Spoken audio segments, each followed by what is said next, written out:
I think the 1991 reforms miss bank privatization, and I thought it's a big miss. In hindsight, it was something that should have been done. It should have been priority number one. I mean, if you think about it, right? So it's one of the dreams, or rather the prophecies of the Communist Manifesto, which is that centralization of credit in the hands of the state, and the state being the monopoly banker in the country, right? And that leads to so many problems. And it's kind of, India has played out that story of what are the consequences of realizing that prophecy, right?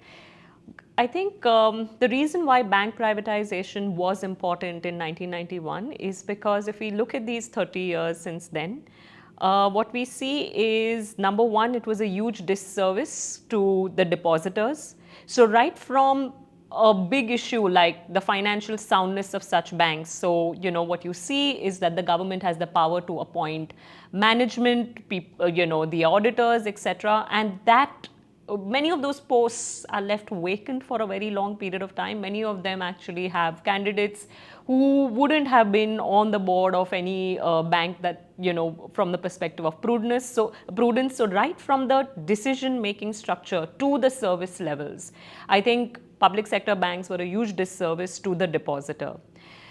I think they were a huge disservice to the investor, which is the government of India. I mean, taxpayers have bailed out public sector banks over and over again, with the most recent bailouts in 2017.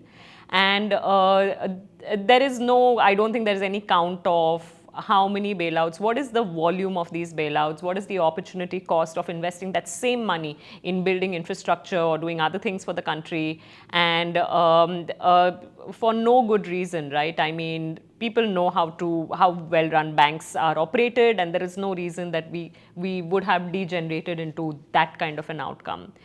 I think they're a huge disservice to the credit market itself. I mean, economists love talking about this, right? Credit market distortions. So when government controls the bank, is it really commercial and credit and prudent decision making that is driving your loans, or is it something else, right? The problem with the state controlling banks is that credit is driven towards, number one, sectors that the state believes are important. Need not be. I mean, they may be, but they need not be. But that basically fuels central planning. Number two, often credit is driven towards sectors that, or individuals, which is nothing but a function of capture of the state by those individuals, and we've seen a lot of that play out.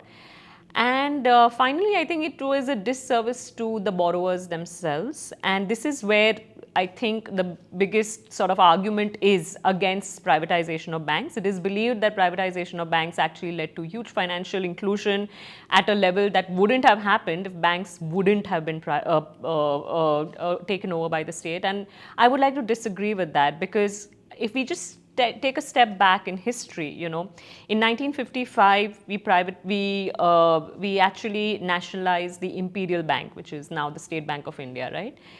The State Bank of India then had a 1/3 market share of banking in India. So the state was already controlling the largest commercial bank by 1955, 1956.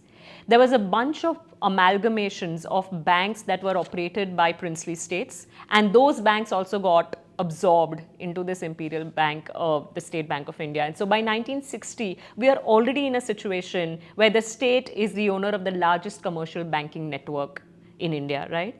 And then what do? RBI starts, reducing the number of bank licenses. So in 1951, the number of banks in India is in the range of about 570 banks.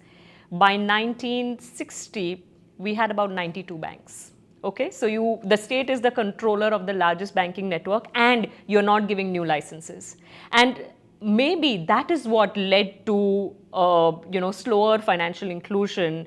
Maybe if we would have taken a different approach towards allowing banking to function in a competitive manner, maybe we would have seen a better outcome on financial inclusion by 1979, by which time people felt like nationalization of banks is the only way to make sure that credit goes to all segments of society. So yes, I think bank privatization was a big miss, and the country's really paid the price for it.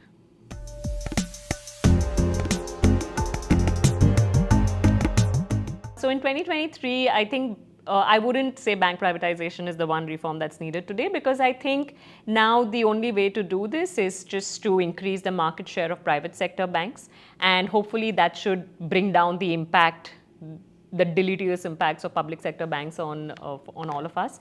But I think the one reform that is needed today in 2023 is the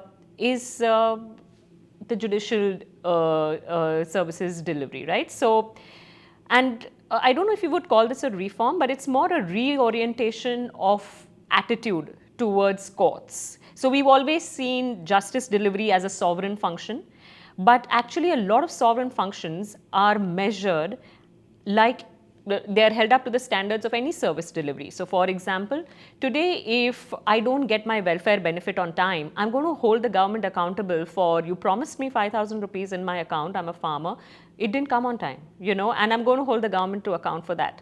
A lot of sovereign functions, such as, for example, tax refunds, right? We hold the government accountable for things like, oh, the refunds have suddenly started coming late. We've now normalized getting tax refunds in a relatively short period of time.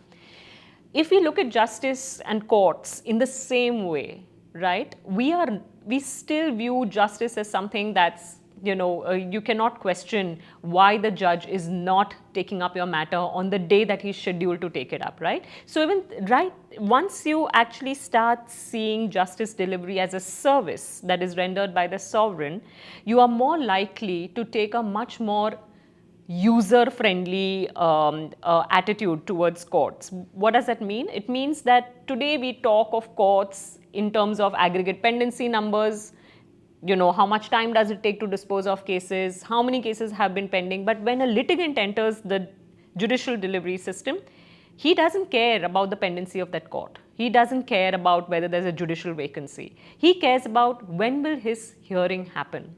Will the hearing happen on the date that it is scheduled to happen, or will he just come to court and go back? Right? When will his case get disposed of? How many hearings on an average will his case take? These are very basic questions. And unless we actually adopt a user perspective on how courts should function, as opposed to saying, oh, a lot of pendency, let's make judges' lives easier or administrators' lives easier. I think if we actually use the litigant as the lens for evaluating court performance, we will start measuring courts in very, very different ways. And maybe I think that's an approach that's underappreciated, and that's one way of re-envisioning court reform.